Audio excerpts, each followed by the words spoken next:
بسم الله الرحمن الرحيم وصلى الله وسلم وبارك على سيدنا ومولانا وحبيبنا وشفيعنا رسول رب العالمين.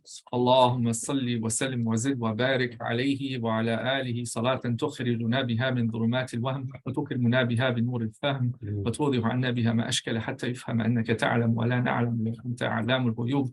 ولا حول ولا قوة إلا بالله السميع العليم. ولا حول ولا قوة إلا بالله السميع العليم. ولا حول ولا قوة إلا بالله السميع العليم. Alhamdulillah, on a fait notre premier cours en tant que tel la semaine dernière. On a parlé de l'eau et des catégorisations de l'eau. Pourquoi? Parce qu'on a vu qu'il y a deux sortes de purifications qui sont requises dans la charia. La purification du hadath, qui veut dire en d'autres mots faire son wudu, son ghusl, parce qu'on en a besoin. Puis la purification du khabath, c'est-à-dire enlever les impuretés matérielles soit de son corps, ses vêtements, l'endroit où on va prier ou autre chose qu'on va voir plus en détail aujourd'hui. Inch'Allah. Puis là, on a parlé de l'eau. Pourquoi? Parce que c'est habituellement avec de l'eau qu'on fait ces deux sortes de purification. Et ça nous a amené à parler des catégorisations de l'eau parce que il y a seulement l'eau pure et purifiante qu'on peut utiliser pour la purification rituelle. On a vu qu'en gros, il y avait trois catégories pour l'eau. Il y a l'eau pure et purifiante, l'eau qui est pure mais non purifiante, et l'eau qui est impure. Puis là, aujourd'hui, on va regarder en premier lieu quelles sont les impuretés rituelles. C'est comme ça parce qu'on parlait la semaine dernière des impuretés, l'eau qui a été mélangée avec une impureté. Mais c'est quoi l'impureté? Il faut savoir. Donc, c'est nécessaire pour ça. C'est nécessaire aussi pour savoir qu'est-ce qu'il faut purifier lorsque ça entre en contact avec nos vêtements ou notre corps. Qu'est-ce qui est pur, qu'est-ce qui est impur? Il faut absolument le savoir. OK, donc ensuite, on va voir comment purifier l'impureté matérielle. Inch'Allah, donc, je vais aller dans le précis avec partage d'écran. Inch'Allah, ça va être à la page 10. Page 10, les impuretés matérielles.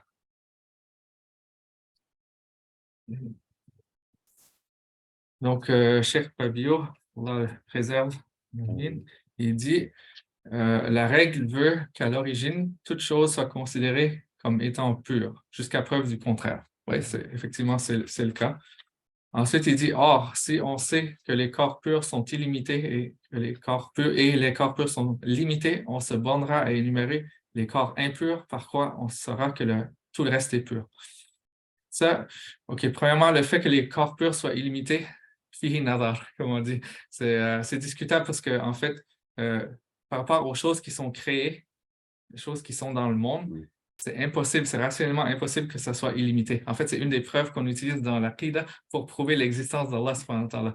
Donc, je sais que c'est pas ce que l'auteur a voulu dire, mais des fois, faut juste faire attention à notre choix de mots. Parce qu'ici, en fait, il vient de dire quelque chose qui est incorrect, parce que, en fait, c'est rationnellement impossible que ça soit illimité. Donc, c'est pas illimité, mais ce qu'on pourrait dire, c'est qu'ils sont très nombreux. Il y en a beaucoup. OK? Puis, par contre, les corps impurs sont limités, c'est vrai. Effectivement, il n'y en a pas tant que ça. Peut-être, dépendamment comment on les catégorise, il peut y en avoir une vingtaine, une quinzaine, ça dépend juste de la façon dont on catégorise. Donc, l'approche que l'auteur a privilégiée, c'est de ne pas nous parler de qu'est-ce qui est pur, mais juste nous parler de qu'est-ce qui est impur. Est-ce que c'est une bonne façon de faire? Moi, je suis plus ou moins d'accord. Parce qu'il y a plusieurs choses qu'on pourrait penser qui sont impures, puis ça serait bon de le mentionner pour qu'on ait le cœur net par rapport à ces choses-là, d'une part. De deuxième part, le chef Pabu n'a pas mentionné toutes les choses qui sont impures. Il y en a omis quelques-unes, donc ça porterait à croire, selon ce raisonnement-là, que ces choses-là sont pures alors qu'elles sont impures. Donc, c'est pour ces deux raisons-là. Habituellement, les juristes, dans leur livre, ils font une section sur le pur et l'impur, puis ils commencent en mentionnant les choses pures parce que c'est plus noble, puis ensuite, ils mentionnent les choses impures parce que c'est moins noble. Donc, c'est ça le raisonnement des Malikiya. Pour ça, c'est important pour ceux qui font des études plus avancées, en fait, de toujours prendre leur religion, ben, en fait, même dans l'ensemble, notre cher Zohar, il nous recommande de prendre tout, absolument tout chez les Malikites, parce que là, ça va former un intellect qui est malikite, qui va penser comme un malikite dans toutes choses, même que ce soit la qida, même la grammaire, la façon de traiter. C'est comme le madhab, c'est une philosophie complète de A à Z. Donc, ils nous encouragent ça. Mais pour nos besoins ici, c'est pas extrêmement important. C'est juste que je voulais faire la remarque qu'il pourrait avoir quelque chose qui est problématique par rapport à le fait d'adopter cette approche-là. Dans tous les cas, il dit sont qualifiés d'impurs au regard de la loi révélée les corps suivants. Donc là, il attire notre attention sur le fait que la notion de pureté ou d'impureté, ça vient justement de ce qu'Allah subhanahu wa ta'ala a déclaré par rapport à ces choses-là. Wa alaykum salam.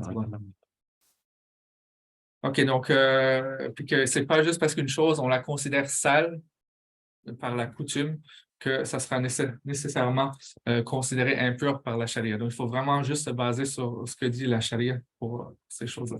OK, donc la première catégorie, il dit tout animal terrestre, autre qu'un insecte, et qui est mort autrement que par égorgement rituel. Donc là, il y a beaucoup de choses on peut dire, il faut regarder chaque élément. OK, donc on a tout animal terrestre. Bon, qu'est-ce que ça exclut? Ça exclut l'animal aquatique, hein?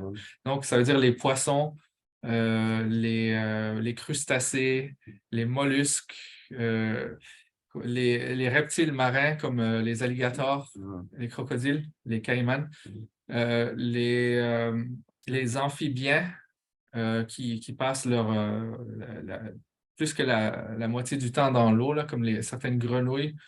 Tout ça, c'est considéré des animaux aquatiques. Donc, lorsque ces choses-là meurent, peu importe comment ils meurent, ça demeure pur. Donc, si vous trouvez, par exemple, un poisson mort sur le bord de la plage ou une méduse ou un crabe ou quelque chose comme ça, c'est pas impur.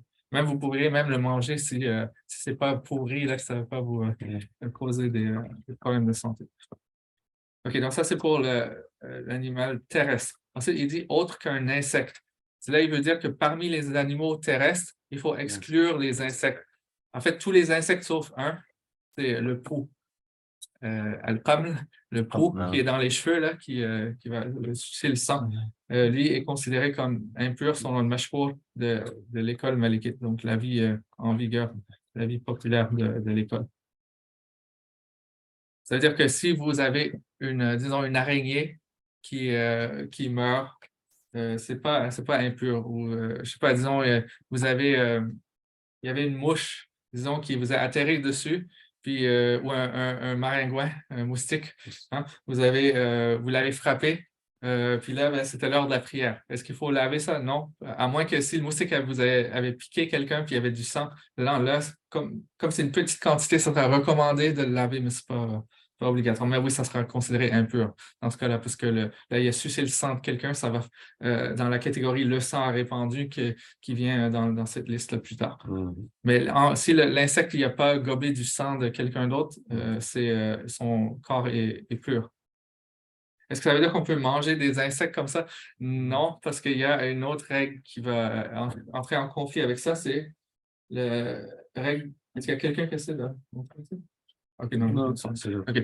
C'est qu'il faut faire le genre de l'abattage rituel, entre guillemets, même avec les insectes. Ça ne veut pas dire qu'on va prendre un mini couteau puis on va commencer à couper la gorge de l'insecte. C'est juste que disons par exemple, dans certaines cultures, on mange des genres de sauterelles. Là, OK? Donc là, si on veut manger la sauterelle, il faut qu'on la tue. Peu importe comment on la tue, ça ne dérange pas, mais il faut avoir la niya, l'intention de faire l'abattage rituel islamique, puis dire le nom d'Allah, comme par exemple Bismillah, par exemple, puis on le tue. Et là, c'est correct. Par exemple, on pourrait prendre une poignée de sauterelles, puis les jeter dans l'huile, dans la poêle pour le faire frire, mais on dit Bismillah, Allahu Akbar, puis là, c'est bon. Donc, ça veut dire que si, comme aujourd'hui, ils commencent à faire beaucoup de produits avec des insectes, ça commence en Europe, ils remplacent la protéine animale par des protéines d'insectes. Donc, si ça, c'est fait par des non-musulmans, on ne peut pas les manger. Donc, ça, c'est important parce que c'est une nouvelle question là, qui commence à surgir. Donc, ça, c'est pour les insectes. Ensuite, OK, il dit « et qui est mort ». OK, premièrement, il faut qu'il soit mort. Ça veut dire que s'il n'est pas mort, tous les êtres vivants, tous les animaux sont purs. Même le porc et le chien dans le madhab maliki. Ça, c'est une de nos particularités. Dans notre madhab, on dit que la vie, c'est une cause de la pureté. Al-hayat illatun lit-tahara, on dit en arabe. Et même les mécréants, les êtres humains qui sont mécréants, même si dans le Coran, on dit qu'ils sont najas, ça ne veut pas dire, on ne le prend pas au sens littéral chez les Malikites. Donc, ça veut juste dire que c'est leurs croyances qui sont sales, qui sont viles, mais en tant que tel, leur corps n'est pas impur. Donc, si on les empêche d'entrer dans les mosquées, dans le madhhab maliki, ce n'est pas à cause de leur impureté due à leur mécréance, c'est l'impureté due au fait qu'ils n'ont jamais fait le ghusl lorsqu'ils ont eu des impuretés majeures. OK. Ensuite, donc ils sont morts. Puis là, il dit autrement que par égorgement rituel. C'est-à-dire que si on a un animal terrestre, autre qu'un insecte, et qu'on le tue par abattage rituel, comme un mouton, on l'égorge, une vache, chameau, un lapin, tout ça, ça va devenir pur. La carcasse, le corps va être considéré pur et toutes les parties qu'on peut en extraire. Sauf pour euh, quatre espèces animales qui, eux, ils sont interdits à la consommation humaine dans le madhhab maliki. Donc, peu importe comment on les tue, ils vont toujours être impurs lorsqu'ils sont morts. C'est le porc, le cheval domestique, l'âne domestique et la mule. La mule, c'est un croisement entre le cheval et l'âne. Okay? Donc, c'est trois, ça, on ne peut pas manger chez les Malikites du cheval, de l'âne ou de la mule. Et du porc, mais ça, c'est commun chez toutes les écoles. Il y a un consensus là, dans l'islam sur l'interdiction du porc. C'est-à-dire qu'il n'y a rien qu'on peut faire pour rendre la viande de porc, de cheval, de mule ou d'âne pure. Et puis finalement, il reste l'être humain. L'être humain, c'est interdit de le consommer aussi. Le cannibalisme, c'est pas permis, même en cas de nécessité absolue, comme dans les films, là, comme Alive ou je sais pas quoi, là, où on voit des gens qui s'écrasent en avion dans une montagne des Himalayas, puis là, ils n'ont rien à manger, puis ils commencent à mourir un après l'autre, puis là, les gens sont oh, j'en vais mourir de faim, est-ce qu'on mange notre ami? Là, chez les Malikites, ça se fait pas. Mais par contre, l'être humain, lorsqu'il décède, il y a une divergence, mais l'avis le plus fort, c'est que le corps humain, le cadavre humain, il est pur. Il reste pur. Donc, par contre, comme il y a divergence, on ne fait pas entrer les cadavres dans les mosquées pour Salat al-Janaza, pour la prière funéraire. C'est détestable à cause de cette divergence-là.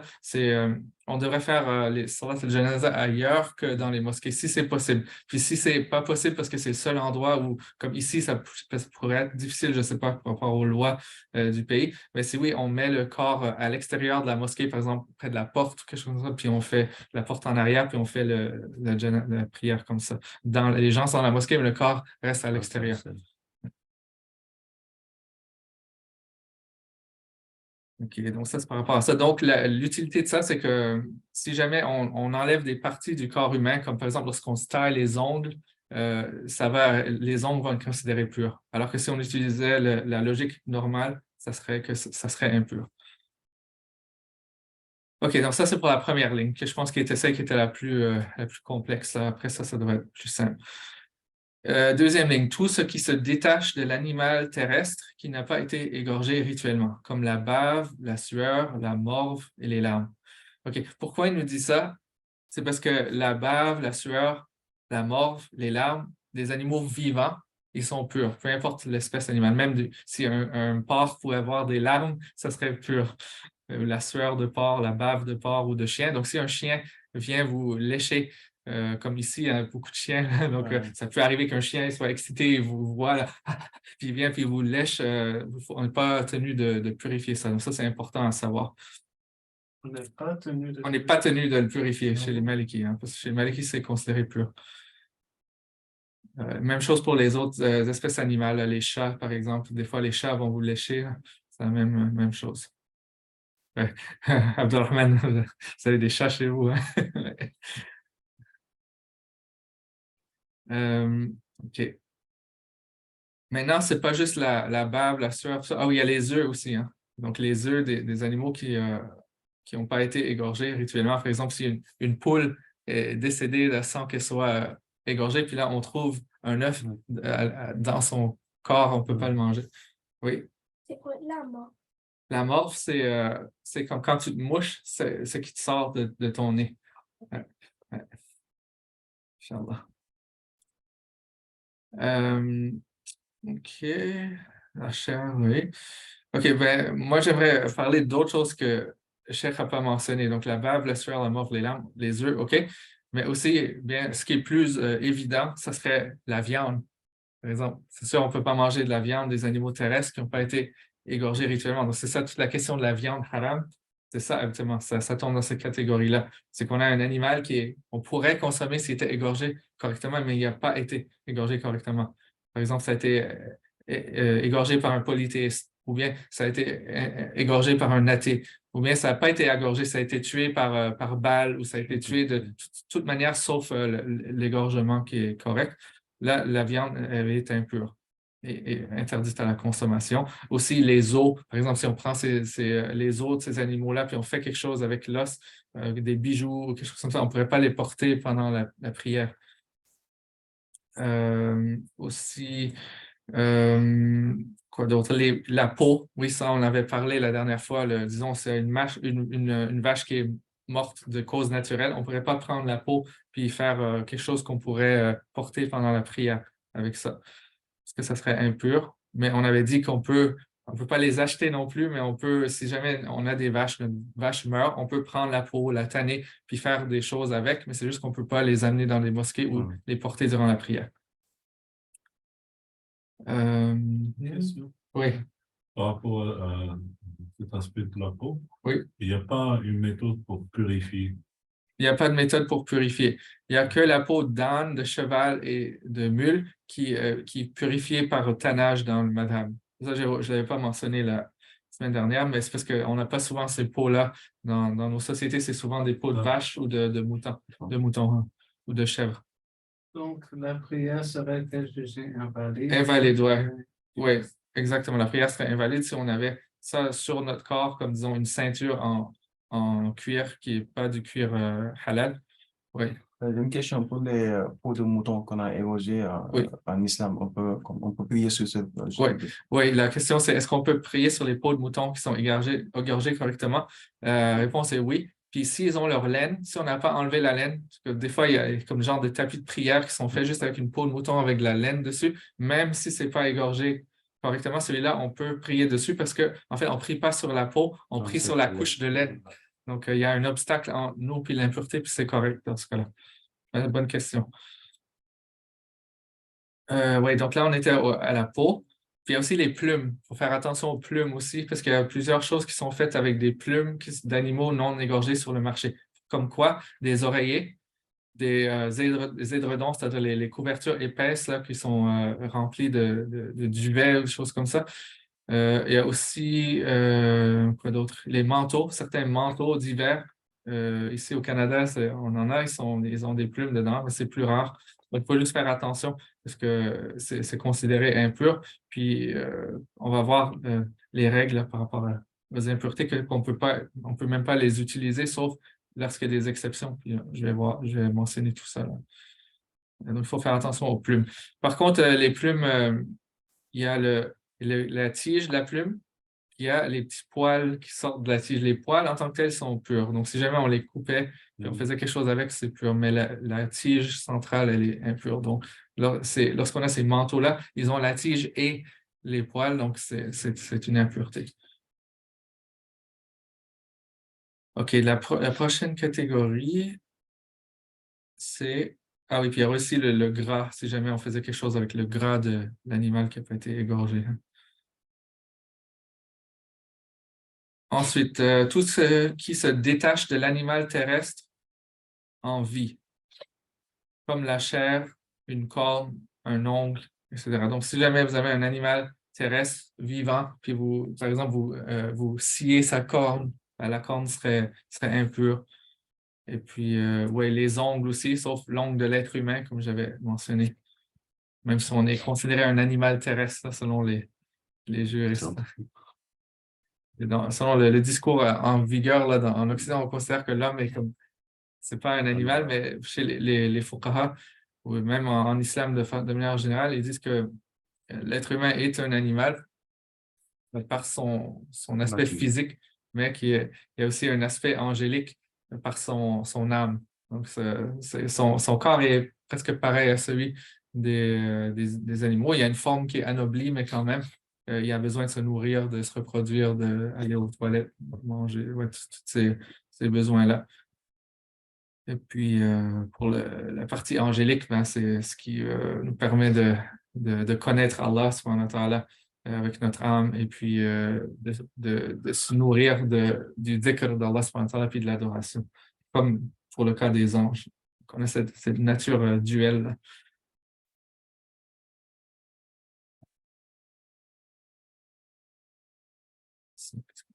Ouais. OK, ensuite, il dit le sperme, le madi, le wadi, qu'il soit émis par l'homme ou par l'animal. Donc, pour ce qui est du sperme, tout le monde connaît ça. Par contre, il y a un équivalent chez la femme qu'il faudrait mentionner. Parce que le terme en arabe, pour le sperme, c'est al-mani. Hein, al-mani. Puis, ça comprend celui de l'homme qui est bien connu, puis celui de la femme. Celui de la femme, il est décrit comme étant un liquide qui est jaunâtre ou jaune, et puis qui aurait un goût salé et une odeur qui rappelle celle du pollen des fleurs femelles du dattier. Moi, j'ai jamais senti une fleur femelle de dattier, donc je ne sais pas. Il faudrait que j'aille faire l'expérience un jour pour pouvoir reconnaître ça. Mais c'est comme ça que ça a été décrit. Et puis, ça correspondrait à ce qu'ils appellent l'éjaculation féminine, qui serait comme le phénomène qu'ils disent des femmes fontaines. C'est que c'est pas quelque chose que toutes les femmes ont, mais il y a certaines femmes qui ont ça. Donc, si jamais ce liquide-là sort de la femme, ça va être considéré une impureté aussi. Ensuite, le madi. Le madi, c'est ce qu'on appelle le liquide pré-éjaculatoire. Hein, c'est blanc, transparent, et puis c'est comme un peu élastique. Si on en a, disons, si on avait sur le doigt, puis on allait écarter les doigts, comme ça s'étirerait. Comme ça, on peut le reconnaître comme ça. Donc, ça, c'est impur aussi. Donc, si jamais, par exemple, l'homme en a sur ses sous-vêtements, il faut soit changer les sous-vêtements avant de faire la prière ou bien les purifier. Ensuite, pour la femme aussi, il y a un équivalent du madi, c'est ce qu'on appelle la cyprine. C'est un liquide qui est aussi clair, qui est pas épais et puis qui est un peu visqueux. Qui sort lorsque la femme est en état d'excitation aussi. Ensuite, il y a le wadi. Le wadi, c'est comme un liquide qui sort, je n'ai jamais entendu parler chez la femme. Donc, pour l'homme, c'est après l'urination. Des fois, il pourrait avoir un liquide qui est blanc puis épais qui sortirait. Ça serait considéré impur aussi. Donc, là, il dit qu'il soit émis par l'homme, c'est-à-dire l'être humain, pas juste l'homme, le mâle, ou par l'animal de manière générale, si jamais on a ces choses-là chez l'animal. Maintenant, il y a d'autres choses que Cheikh n'a pas mentionnées, mais c'est super important de le mentionner, parce qu'il y a beaucoup de femmes qui ne sont pas au courant de ça. C'est que tout liquide qui sort du vagin est impur. Donc, ça inclut le liquide amniotique, là, lorsque une femme va donner naissance à un enfant, on dit que son eau a percé. Là, c'est qu'il y a comme un gros écoulement de liquide blanc. Ça s'appelle al-hadi en arabe, mais c'est le liquide amniotique, je pense, en français. Ça, c'est impur. Donc, il faut savoir ça. Ensuite, le sang menstruel et puis le sang des lochis, ça aussi, c'est impur. Et puis, il y a aussi les pertes blanches. Bon, donc, tous les genres de sécrétions là, qui sortent de la vulve de la femme, qui arrivent à la surface de la vulve, on considère ça comme étant impur. Par contre, on sait que ça arrive souvent chez les femmes, donc si ça arrive tous les jours, c'est excusé, là, on va le voir. Cheikh Pabiou a retardé la partie qui parle des impuretés excusées jusque dans le chapitre sur la prière. Donc, on ne verra pas aujourd'hui, mais plus tard, on verra que ce n'est pas toutes les impuretés qu'on est obligé d'enlever là, avant de faire la prière. Puis ça s'appelle salasul khabath, la personne qui a une incontinence d'impureté tous les jours. là, elle n'est pas obligée de le purifier. Puis pour plusieurs femmes, ça pourrait être le cas que ça arrive tous les jours, donc elle n'est pas obligée de se laver les parties intimes ou ses sous-vêtements si c'est souillé par les sécrétions vaginales. Puis ensuite, la dernière chose, c'est l'humidité vaginale. Parce que même s'il n'y a pas de sécrétion, il y a toujours une sorte d'humidité à l'intérieur. Donc, si jamais il y a quelque chose qui serait inséré dans son sexe, ce qui en sortirait, il serait souillé, puis il aurait besoin d'être purifié. Si jamais on a... Ouais. Pour les liquides, si par exemple le med il est sur un vêtement Oui. et qui sèche, Oui. et qu'on le gratte comme ça ne suffit pas de purifier. Non, il faut vraiment utiliser de l'eau. Exactement. La question, c'est si on a du MADI sur son vêtement, puis c'est séché, est-ce que ça suffit de gratter pour enlever? La réponse est non, ça ne sera pas considéré pur. Il faut utiliser de l'eau. Bonne question. Oui. Certains, pour la purification, par exemple, même si on utilise de l'eau, il reste toujours des taches. Ah oui, on va en parler. Même Cheikh va le mentionner dans son texte. OK, donc ça, c'est pour cette catégorie-là. Ensuite, il dit le liquide contenu dans les cloques. Sur le pu, c'est considéré impur. Puis le liquide dans les cloques, c'est comme du pu, mais c'est comme la lymphe.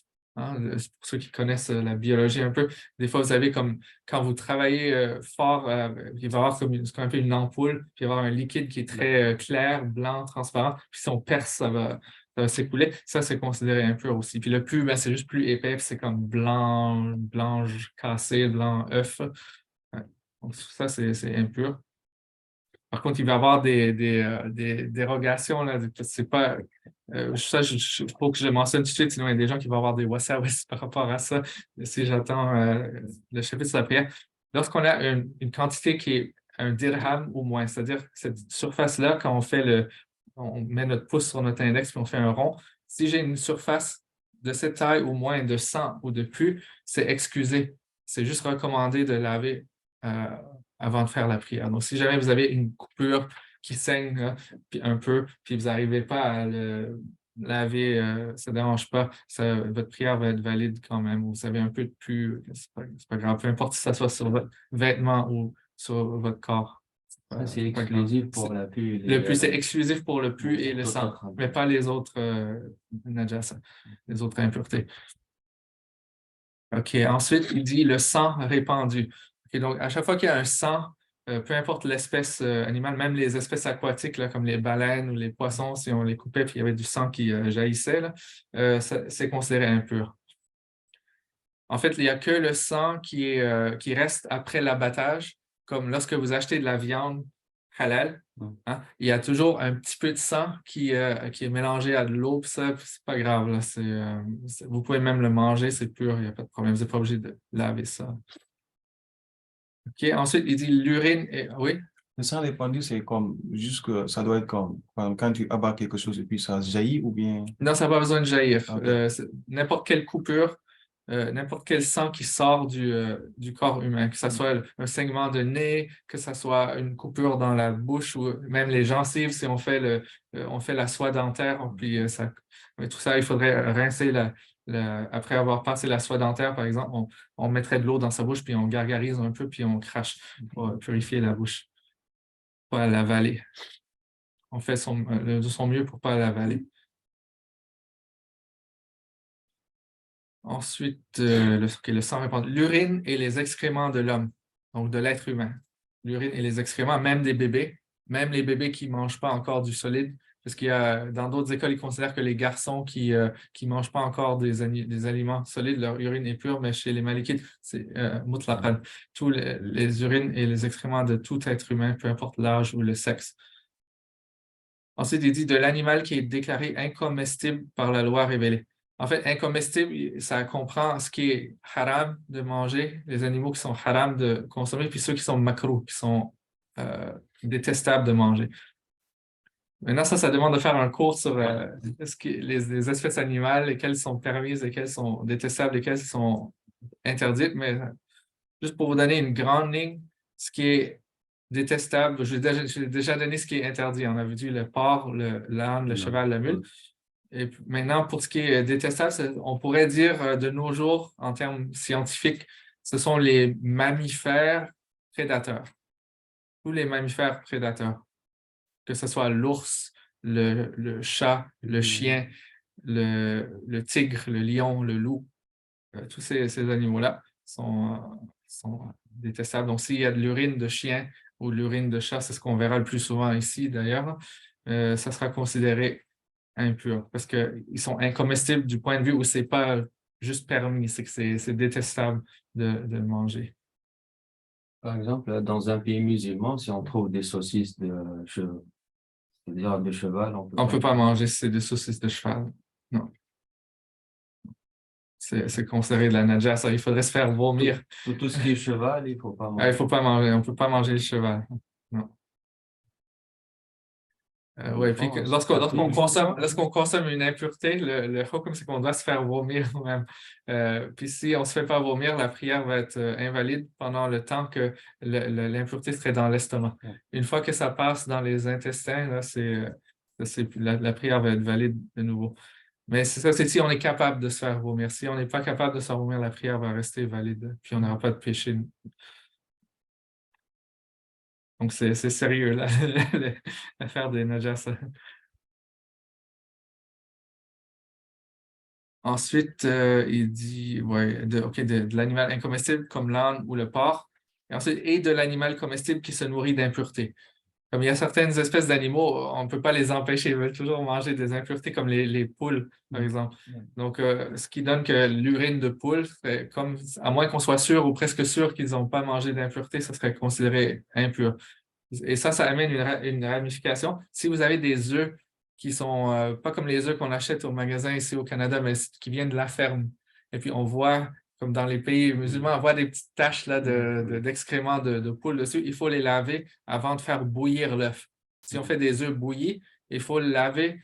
Ça n'a pas besoin d'être avec de l'eau, mais ça peut être du savon. Il faut juste enlever l'impureté avant de faire bouillir. Sinon, l'eau va être impure, puis ça va absorber dans l'œuf quand ça cuit, puis l'œuf va être impur. Donc, ce sera impropre à la consommation. Ça, c'est important. Mais les œufs ici, qu'on achète dans les supermarchés, ils sont lavés déjà. Donc, ce n'est pas inquiétant.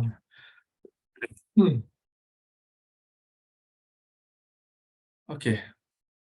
Ensuite, il dit les aliments vomis qui ont changé de nature.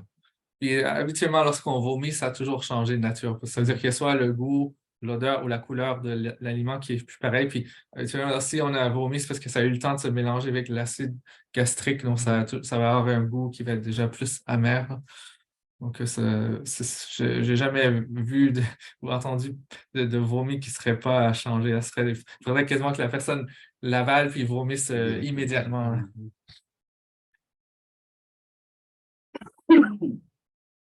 Donc, il faut purifier s'il y a du vomi sur les vêtements.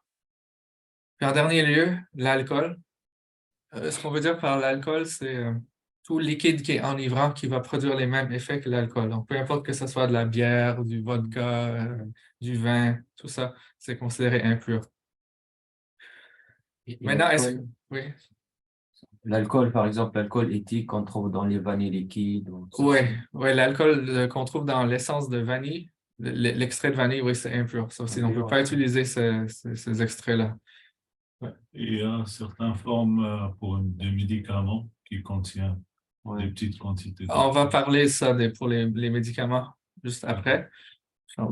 Mais ce qui est important, c'est plutôt l'alcool qu'il y a dans les parfums, l'alcool qu'il y a dans les gels hydroalcooliques pour les mains, l'alcool qu'il y a dans l'essence pour les voitures. Il y a 10% d'éthanol souvent au Canada dans les essences.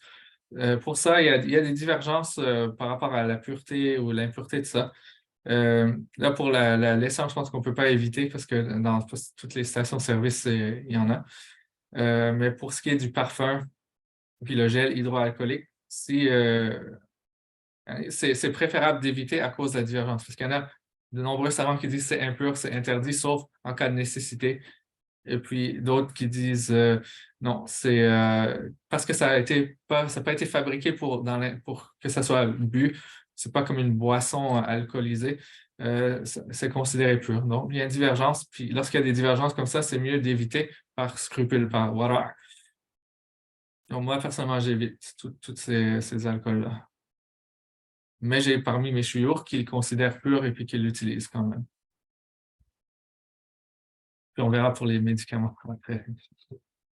Okay, puis ensuite, je vais juste ajouter 2 choses qui ne sont pas dans la liste, qui s'avèrent un peu compléter la liste comme pour ce qu'il y a dans le matériel. Il y a le lait des animaux haram, donc le lait d'ânesse, de jument et de mule et de truie. Hein. Ça va être considéré impur. Puis en dernier lieu, les œufs pourris. Hein, si vous avez un œuf, il était pur à la base, mais il est devenu pourri, genre comme il y aurait une odeur nauséabonde si on l'ouvrait, ou bien il y a du sang à l'intérieur. Ça, c'est considéré impur.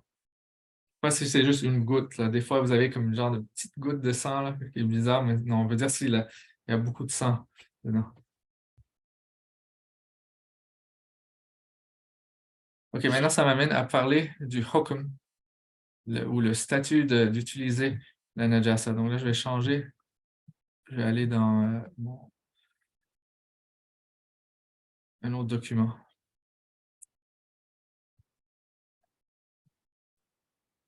C'est en anglais. Ça fait partie d'un livre que j'espère publier bientôt, que j'aimerais aussi faire traduire en français. Donc, s'il y a des traducteurs parmi les gens qui écoutent, j'aurais besoin de vos services, Inch'Allah, très bien prochainement.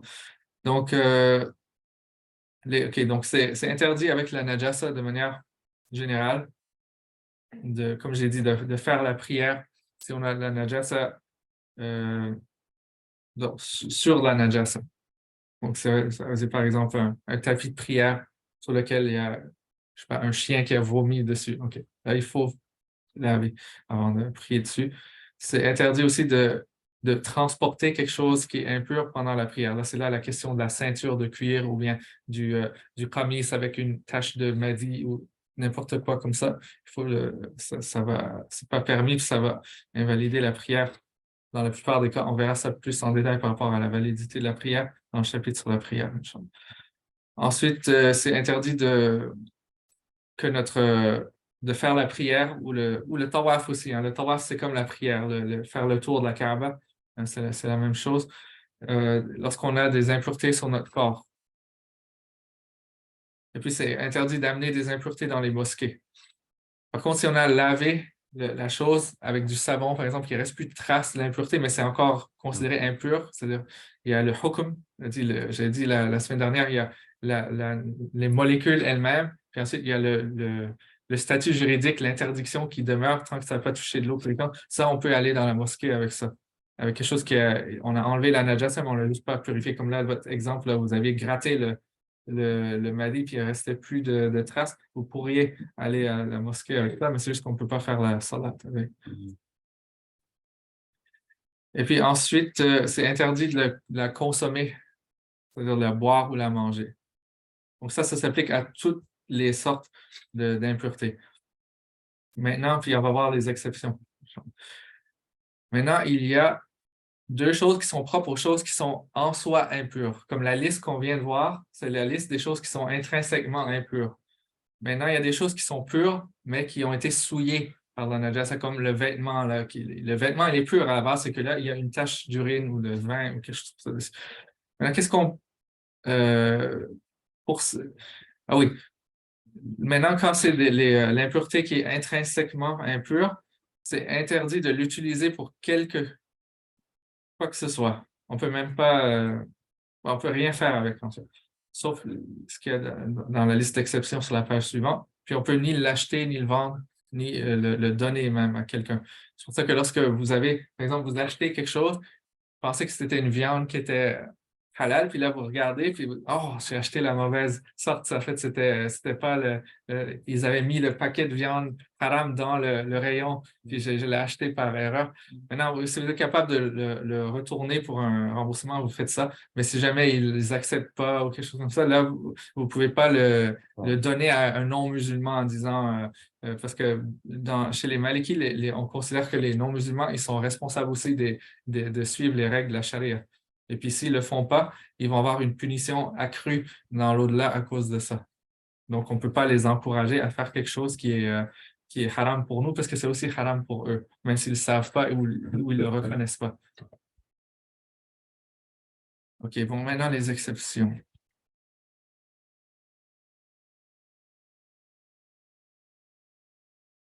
Je pense qu'il va y avoir beaucoup de questions. Hein. Je pense que je voulais faire la partie sur comment purifier, mais je pense que je vais laisser ça à la semaine prochaine juste pour pouvoir répondre aux questions, Inch'Allah. OK, donc on va terminer avec les exceptions. OK, donc la première exception, c'est le cuir, le suède, toutes les affaires avec la peau, là, lorsqu'on tanne la peau, que maintenant elle est rendue, elle va se conserver, on peut porter ces peaux-là en dehors de la prière, puis en dehors du fait de les amener dans des mosquées. Et on peut s'asseoir dessus aussi, comme il y a des divans, des sofas qui sont faits en cuir. Hein, c'est des cuirs des animaux non égorgés. Si par exemple vous avez un vieux divan en cuir, vous ne saviez pas que c'était impur. Maintenant, ça fait 20 ans que vous l'avez acheté, vous ne pouvez pas aller au magasin et dire rembourse-moi. Voilà, vous le gardez, vous vous asseyez dessus, il n'y a pas de problème. Juste faites pas la prière dessus, mais de toute façon, vous ne devriez pas faire la prière sur le divan, même sauf si vous pouvez, par exemple, devez faire la prière assis, absolument, puis c'est la seule moyen, mais là, vous irez sur un autre type de surface pour faire la prière.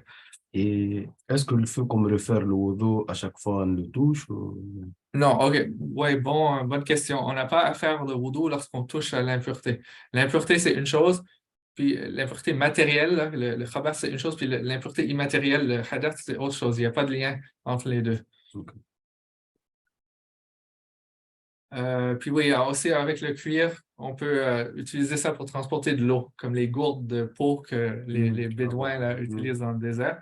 Ça, c'est bon. Ou de la nourriture sèche. Aussi, ils utilisaient ça, ils avaient des pots, puis ils entreposaient comme le lorge ou le blé ou des choses comme ça.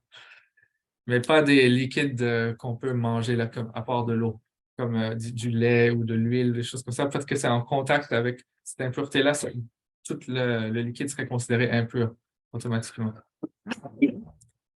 Et autre exception, c'est qu'on peut utiliser le fumier, le fumier impur. C'est-à-dire s'il y a du crottin de cheval ou d'âne ou de mule, on peut prendre ça et fertiliser les champs avec. Il n'y a pas de problème. On peut même le vendre si une personne en a besoin pour son champ. Il peut même acheter cette najasa-là pour fertiliser comme engrais pour son champ.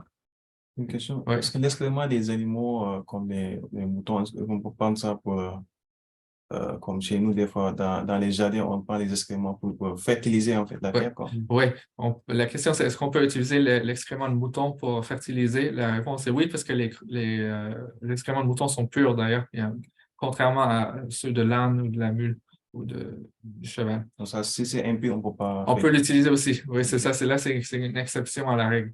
Mais pour le mouton, c'est même pas une exception, parce que c'est pur. Et puis, oui, on peut aussi utiliser la viande haram pour nourrir ces chats ou des chiens qui ont une utilité qui est halal. Parce que c'est pas permis d'avoir des chiens domestiques comme les gens ont ici. Parce que tout le monde a des chiens, c'est rendu grave. Mais les gens n'ont même plus d'enfants. Maintenant, ils ont des chiens. C'est sérieux. Ouais. J'ai une question pour la viande haram. Oui. Quand il s'agit, par exemple, si je fais du DoorDash pour une livraison et que je sais que c'est une viande qui est généralement pas halal et que je fais livrer pour des personnes. Oui, c'est pas permis de faire livrer de la viande haram pour des personnes. Donc, c'est quelque chose qui va rendre le métier qui est haram en soi. Par contre, il faut voir, ça c'est au niveau du hukm. Hein. Maintenant, au niveau de la fatwa, ça dépend. La personne, elle doit faire de son mieux tout ce qu'elle peut pour trouver un métier qui est halal, 100% halal. Maintenant, dans les métiers, il y a des degrés. Il y a des métiers qui sont 100% haram, là, c'est comme la prostitution, par exemple. Alors ça, c'est assez aberrant comme métier. Là. Mais il y en a d'autres où on va faire certaines tâches qui sont haram. Par exemple, un caissier dans un supermarché Des fois, ça va être des choses halal, des fois, ça va être des choses haram, qui va mettre qui va vendre à la personne. Donc là, la personne, elle doit faire de son mieux. Regardez, qu'est-ce qu'il y a comme métier? Qu'est-ce que je peux faire? Si elle peut trouver quelque chose de halal, elle le fait. Si elle ne peut pas le trouver, puis elle a besoin de l'argent, elle a une famille à faire vivre, elle a des obligations financières, elle va regarder pour la chose la moins pire. La moins pire. Puis elle va le faire, mais toujours en gardant son cœur brisé pour Allah subhanahu wa ta'ala, en se disant que Ya Allah, je le fais seulement parce que je suis mal pris. Et puis Ya Allah, accorde-moi un rizq halal. Ya Allah. Puis il doit se tourner vers Allah pour faire des supplications, puis aussi toujours être à l'affût des emplois qui sortent pour faire une recherche active pour essayer de changer d'emploi vers quelque chose de halal. Donc, c'est ça le principe général pour ce genre de choses. OK, quoi d'autre? OK, là, oui, j'avais dit pour donner à ces chats et chiens qui ont une utilité comme le chien de garde, c'est permis s'il y a un besoin d'avoir un chien de garde, ou bien un chien de berger pour les gens qui ont des moutons, ou un chien de chasse pour les gens qui ne l'utilisent pas pour juste se promener, pour l'accompagner durant la chasse, mais pour vraiment aller le lancer vers l'animal, vers la proie pour l'attraper. C'est ça le chien de chasse. Quoi d'autre? Ouais, c'est à peu près ça. Mais il pourrait avoir d'autres utilités comme de nos jours avec les chiens guides pour les aveugles ou des choses comme ça.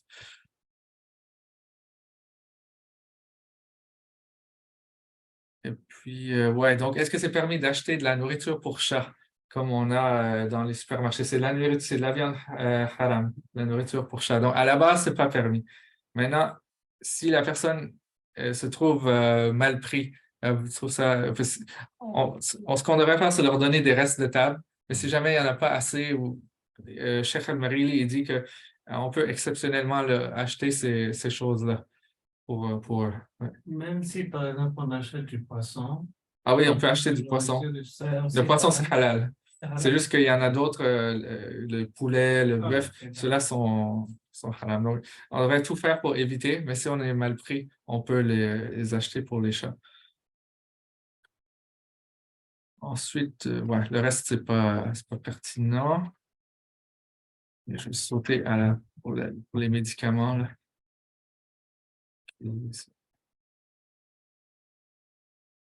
Voilà.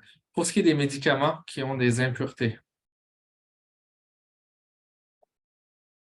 Si c'est un médicament qui est fait avec quelque chose qui est pur, mais il y a des impuretés dedans, c'est permis de l'utiliser de manière externe sur le corps. Par exemple, une crème, il y a un certain ingrédient, comme disons une glycérine qui vient d'animal qui n'est pas égorgé. OK, vous pouvez l'utiliser, mais il faut le laver avant de faire la salade. Et puis, si c'est quelque chose qui est intrinsèquement impur, là, comme je sais pas, l'urine d'âne, par exemple. Disons qu'il y avait des propriétés médicales. Il y aurait deux avis dans l'école à savoir si c'est permis ou interdit. Donc, il faut regarder, voir est-ce qu'il y a vraiment un besoin. S'il y a un besoin, ben, peut-être on peut prendre l'avis qui dit que c'est permis. Ensuite, pour ce qui est de l'ingestion des médicaments, si c'est quelque chose qui est intrinsèquement pur, mais il y a de l'impureté dedans, ou en fait, peu importe l'impureté, parce que même ce qui est intrinsèquement impur aussi, c'est interdit, sauf lorsque c'est le seul remède. Donc, il faut regarder lorsque vous avez un médicament, puis ça contient quelque chose d'impur, ou c'est fait à base de quelque chose d'impur.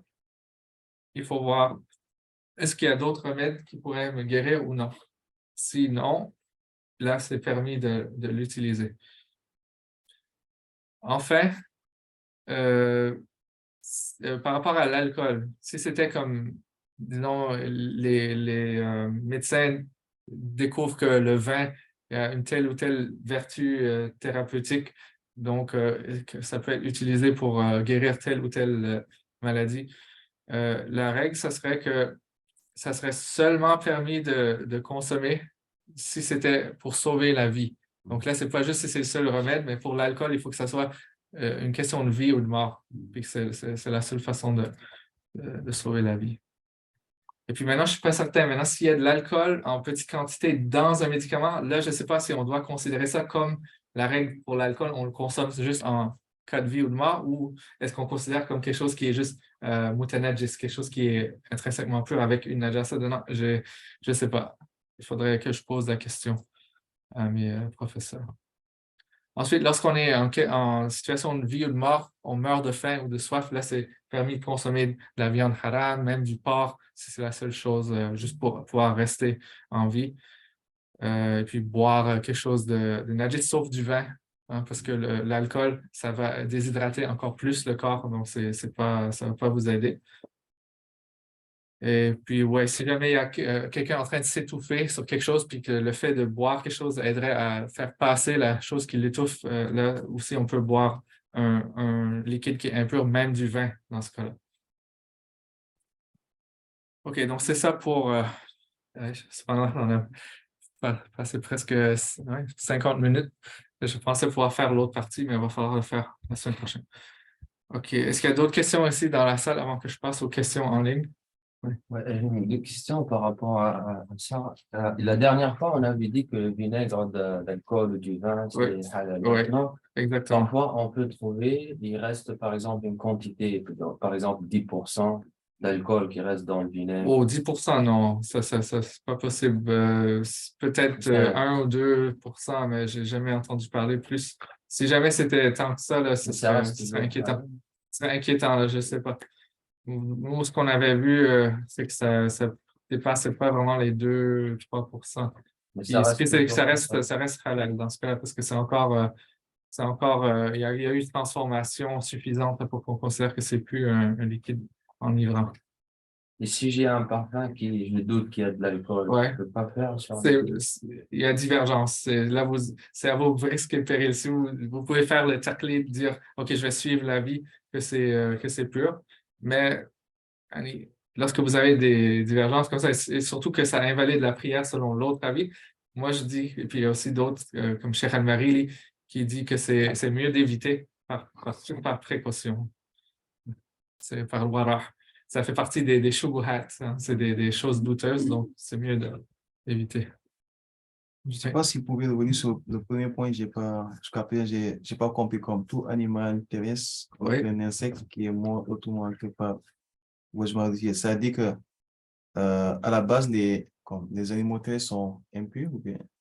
Non, les animaux terrestres sont purs lorsqu'ils sont vivants, puis ils sont impurs lorsqu'ils meurent de cause naturelle.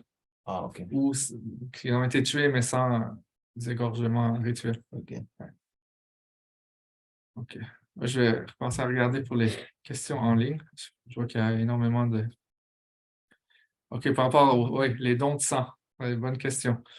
C'est interdit à la base de recevoir du sang, des transfusions sanguines, mais comme lorsque c'est des questions de vie ou de mort, c'est permis justement pour sauver la vie. C'est comme la question là, de l'alcool qu'on avait vu. C'est une question de vie ou de mort. Donc, on va permettre à la personne de, par exemple, boire une gorgée d'alcool pour déprendre ce qu'il y a pris dans sa gorge. Okay, on a le droit de manger des animaux qui vivent en milieu marin, du genre cygne, canard. Oui, vous avez le droit, sauf que il faut les égorger, ceux-là. Parce que même s'ils sont aquatiques dans le sens où ils vivent sur l'eau, ils ne vivent pas dans l'eau. Donc, ce n'est pas des animaux aquatiques au sens où on l'avait entendu dans le cours. Je vais remonter. Bon, quel est le hukm de l'urine de chameau? C'est pur, sauf si le chameau consomme de l'impureté. Les chaussures, de prier avec des chaussures et des ceintures en cuir, j'ai répondu déjà, c'est pas permis, à moins que l'animal a été égorgé correctement. Les ânes, les chevaux sauvages, les ânes sauvages sont-ils... est-ce que c'est autorisé de les manger? Oui, les ânes sauvages, les chevaux sauvages, oui. Et puis si on peut les égorger, puis leur cadavre va être considéré pur. Y a-t-il pas d'autres avis dans le madhab malikite sur la consommation de l'âne? Oui, c'est un avis minoritaire. Mais comme on l'a dit dans l'introduction, ce n'est pas permis de suivre les avis minoritaires, sauf si un mufti vous donne l'autorisation de le faire. OK. Qu'en est-il d'une paire de chaussures qui contient une partie impure et une autre partie pure? Non, on ne peut pas les vendre. Par contre, comme j'avais répondu à quelqu'un dans le canal, si jamais une personne a absolument besoin de quelque chose qui est fait en cuir, puis ça va avoir des conséquences néfastes sur sa carrière, par exemple, si elle les a pas. J'avais un exemple de quelqu'un qui est agent d'immeuble, il vend des maisons, puis là où il habite, s'il n'a pas un certain type là, de chaussures, et puis les gens le voient avec des chaussures là, ce qu'ils arrivent à trouver qui est halal sur le marché, et ça va être un peu vu, ça va être mal vu par les clients. Il ne va pas être pris au sérieux. Donc là, le Mufti avait donné la permission d'acheter une paire seulement pour son travail, mais pas dépasser. Donc ça, c'est un exemple où c'est une fatwa. OK, quoi d'autre? J'ai un sac haut de gamme en cuir de veau. Je ne vais pas le porter. Ça dépend. Si pour la prière, non. Si c'est en dehors de la prière, oui. Sauf que si vous l'avez acheté récemment et puis que c'est possible de retourner pour remboursement, vous devez le faire. OK, le savon au lait d'ânesse, est-ce qu'il y a un impact? Oui, c'est impur. Donc, c'est pas permis. Je ne sais pas s'il y a des fatwas, par contre, pour ça.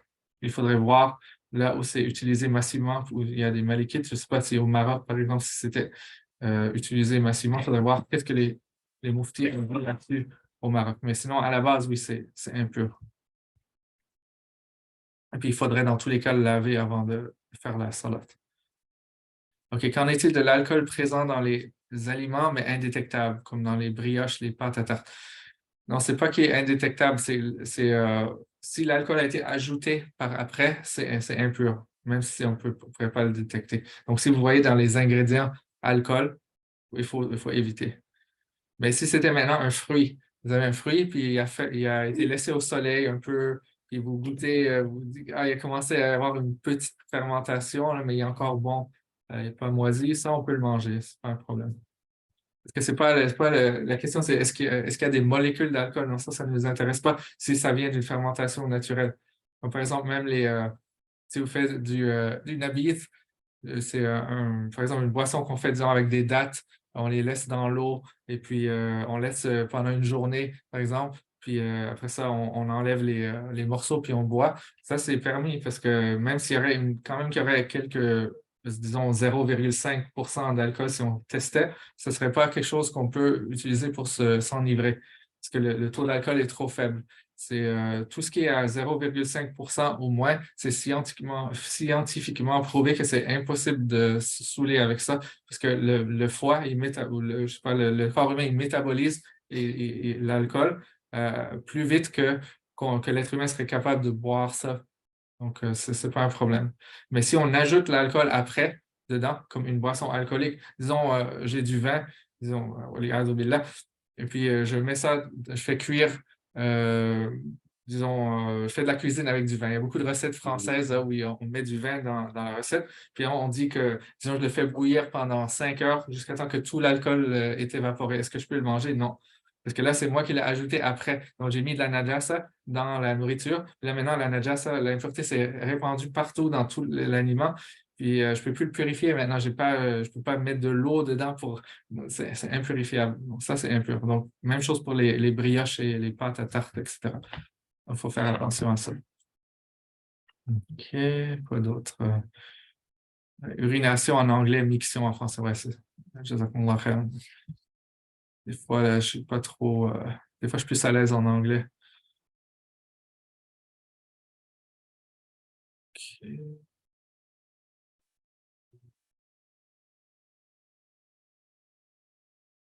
Oui. OK, je pense que j'ai fait le tour. OK, non, il y a des nouveaux messages maintenant. OK, c'est juste pour sortir. OK. Ouais. Ouais, dans ce cas-là, comme j'ai déjà répondu, elle pourrait le porter, à l'amener avec elle, sauf si elle vient de l'acheter récemment et qu'elle pense que c'est du cuir. Haram, dans les cas, elle doit retourner pour remboursement.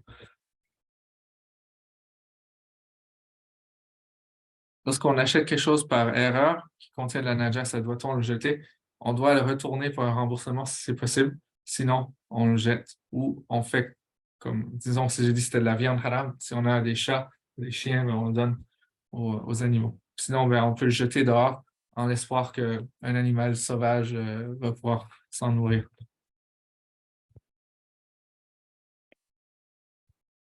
OK. Puis pour recevoir du sang, j'ai dit, c'est en cas de nécessité. Seulement en cas de vie ou de mort, lorsque c'est le seul remède. OK. Lorsque le corps humain est mort, est-il permis de faire des dons d'organes? Non, ça pas du tout. C'est pas du tout permis ni de les donner ni de les accepter. OK, ça dépend des larmes. Oui, les larmes de porc vivant sont pures, oui. Est-ce que ça n'entre pas dans ceux qui se détachent de l'animal? Oui, sauf que c'est une exception. Il y a une exception pour les larmes, la sueur, la salive, les œufs, ouais, la morve. J'ai une question pour ça. Si, comme c'est la sueur, la mort, Oui, les œufs, les larmes des animaux vivants, c'est des corps, c'est pur. c'est des corps purs. Oui, OK. oui. Mais si c'est comme la sueur ou bien les larmes des animaux qui sont impurs, comme je veux dire, les larmes sont impures. Si l'animal est, Comme si ce sont comme le porc, par oui, exemple. il est mort ou vivant, Vivant. Est-ce que ces larmes sont... ils sont purs. OK. Oui, les larmes, etc., de bave, tout ça, de tous les animaux vivants sont purs. OK. OK, les poils. Oh, attendez, il y a des questions qui rentrent. Euh, je vais juste prendre celle du chat là, avant que ça se fasse enterrer par toutes les nouvelles questions. OK, ouais. Pas besoin de se laver lorsque le chien nous lèche. Les poils des animaux domestiques vivants sont-ils impurs? Ça dépend. Si la racine du poil est avec le poil, la racine va être impure. Mais si c'est juste le poil qui tombe sans que ça soit arraché avec le bulbe, là, c'est pur. Donc, les poils d'animaux, même les poils de cochon, sont purs. Ah oui, ça, c'est intéressant parce qu'on utilise le poil de cochon pour faire des brosses à cheveux. Ah, ça, c'est permis même de les acheter et les utiliser parce que le poil du cochon est pur. Quoi d'autre? Les dons d'organes, ça concerne aussi les greffes. Une greffe de cornée, j'imagine que oui, mais je n'ai pas trop connaissance de ça. On n'a pas discuté en détail. C'était juste un genre de soit dit en passant lorsqu'on faisait le cours sur Khalil. Pourquoi le don d'organes est interdit? Parce que même si c'est considéré pur, l'organe, c'est parce qu'on est en train de bénéficier de quelque chose du corps humain. C'est d'une autre personne. C'est quelque chose qui est considéré interdit. Même les cheveux, quoi qu'il y a une divergence par rapport aux cheveux. Donc, pour faire des perruques à partir des cheveux d'autres personnes, il y a une divergence. Est-ce qu'on peut utiliser ça? Puis la divergence est basée sur est-ce qu'on considère ça comme le même comme que bénéficier des parties du corps humain de d'autres personnes. Puis aussi, il faut savoir que les cadavres humains, les corps humains, il faut les respecter. Il y a une certaine révérence qui leur est due. Puis on n'a pas le droit de faire ce qu'on veut avec les corps, de les ouvrir puis prendre des organes. C'est considéré une violation de la personne. OK. En France, il faut remplir une déclaration de refus de don d'organes pour être sûr qu'on ne prélève rien après sa mort pour info. Oui, que c'est bien de le souligner. Donc, remplissez tous cette carte-là pour pas qu'on vous prélève lorsque vous décédez. Même ici, c'est obligatoire. Au Canada, je ne sais pas où est-ce qu'ils s'en sont rendus avec ça. Je sais qu'on vous demande, lorsqu'ils font les recensements, je pense, est-ce que vous voulez donner vos organes et vous mettez non? Ça j'ai déjà fait. Mais là, est-ce qu'il y a eu des développements récents? Je ne sais pas. Même si le cochon a été tué avant d'extraire les poils, oui, ça ne dérange pas comment le poil a été extrait. Pourvu qu'on n'a pas arraché les poils, mais c'est juste, on a comme rasé le porc, puis on a ramassé les poils, puis on a fait une brosse, c'est correct. Oui, sanglier, c'est la même chose. Le sanglier, c'est vrai, nous, on n'a pas de sanglier ici au Canada, mais oui, le sanglier, c'est la même famille, ça a le même hukm que le porc. L'alcool dans les crèmes a le même statut que pour le parfum, oui.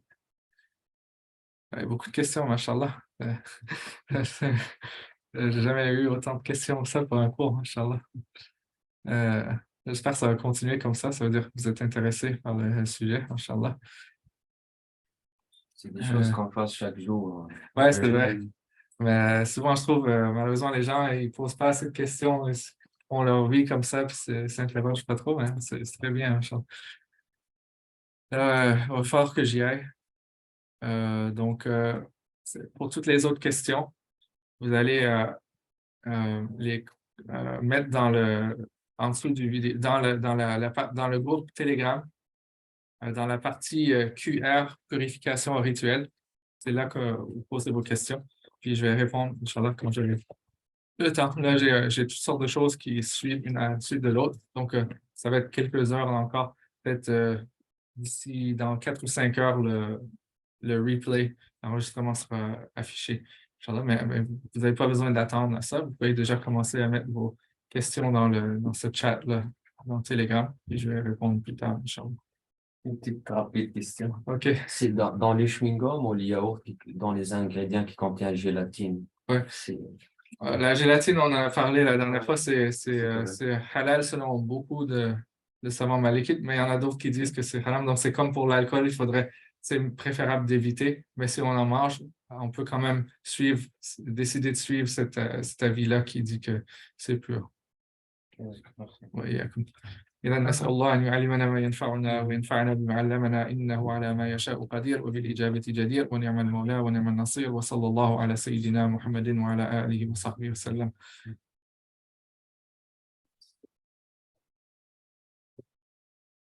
بارك الله فيك.